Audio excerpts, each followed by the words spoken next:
I was just asking this last week too, but I like to ask people: did you have any deviant shit that you would do when you were like your shit that like for instance, we would once we got our licenses. I was going to say microwave a cat. No, that's a different podcast. You that's ever leave Legion of your Skanks, neighbor's dog in their mailbox? Yeah. No, like you ever just drive around recklessly with your friends or fucking we did dumb shit. We used to spray the top of a tennis ball with like an aerosol can and light it on fire and throw it at things.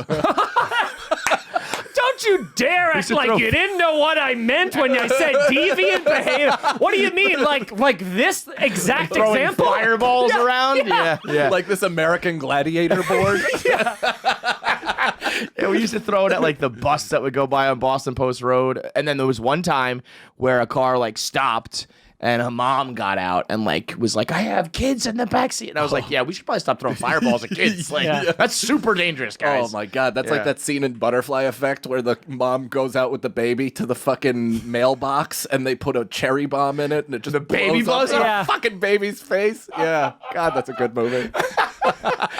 I had like one fateful night in 8th grade, I guess. Like mischief. You guys had mischief night, right? Yeah, of course. Some people don't have that. I've mentioned that at Barstool and like either people who work there or like the audience is like, what are you talking about? Day before Halloween. Yeah, we fuck shit up. We do dumb like stupid shit that. Where did those people typically grow up? Like maybe Jared's neighborhood, I guess. Yeah, the doorman.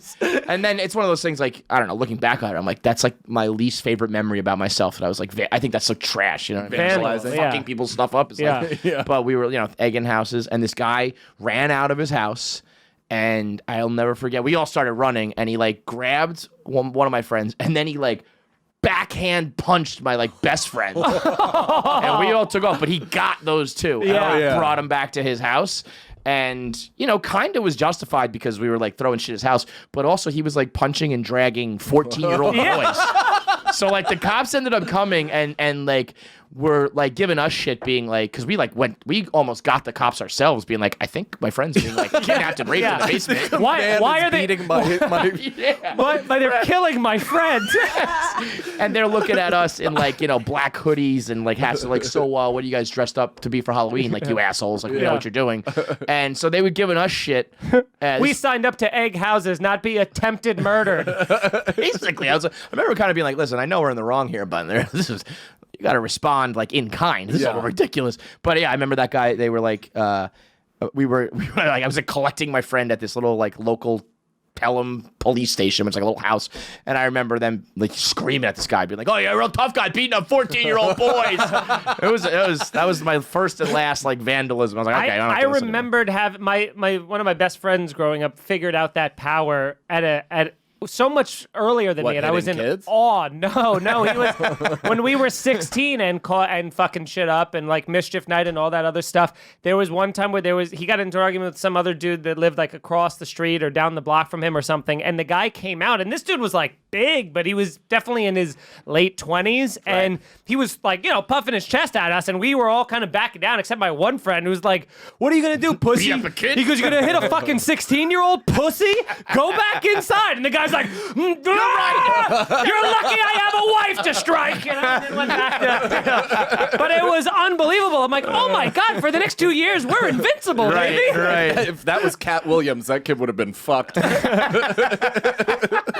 Yo, that whole experience, I remember it led to my favorite excuse that I ever tried to play with my parents. They were like, "So were you out? Like, did you egg this guy's house?" And I was like, "Not that house." Yeah. Like I hit that house and that house. I did not throw one at that guy's house. I remember I just didn't have any eggs on me at that time. But not that house. Egging was like the nice, that's like a, there's the TP and then there's the egging, but like my friends, we would paintball people. So it would like puncture shingles and the siding. Like it would be damaged. Vandalism is only fun when there's no repercussions. Yeah. Like I remember my buddies and I put so much fucking hairspray on a bag of shit that we lit it on fire and it lit their front door on fire.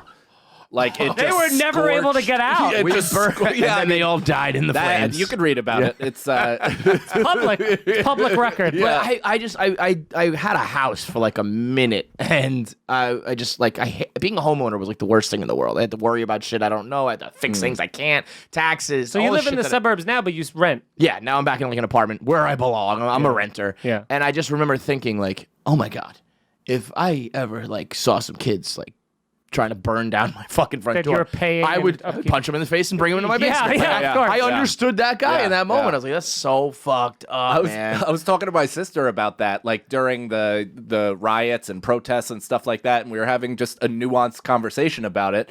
And I was like, she's like, those people with the guns on their lawn. I'm like, and pointing it at protesters, and it's like, yeah, I mean, pointing at protesters is fucked up. I was like, but imagine people are coming on your lawn to fuck your shit up. She's like, well, I wouldn't care.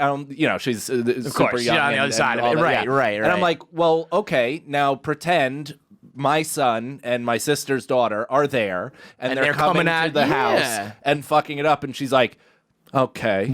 Yeah. That's an interesting hypothetical that took 1 second to come up with. Yeah, all I was one stage removed, And it's such an interesting thing, too, when you think about how, like, and I guess this is strategy for anybody who hears this. If you're a homeowner and you have teenagers vandalizing your property, instead of getting mad, which is, I think, the only reaction kids are going for, is, like, them being like, you little kid, get out of here. You got to just being like, why? You guys are why? If you just ask a kid, if one person to us when we were growing up just was like, why are you doing that?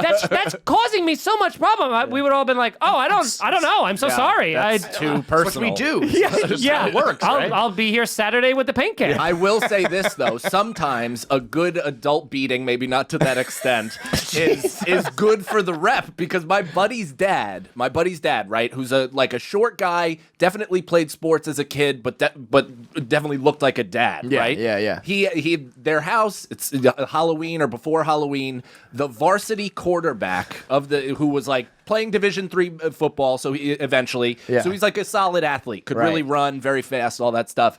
He fucking, because he's got a daughter in the same age, they lit up their house with eggs, and this guy ran out of the house, tracked him 3 yards away, and fucking shoelace tackled him at the knees, grabbed him, fucking got him, held him down, and was like, I want this known, never. And all your friends don't ever do this again. Never fuck with my house again because shit will get way worse. That's where you just start punching the ground next to his head.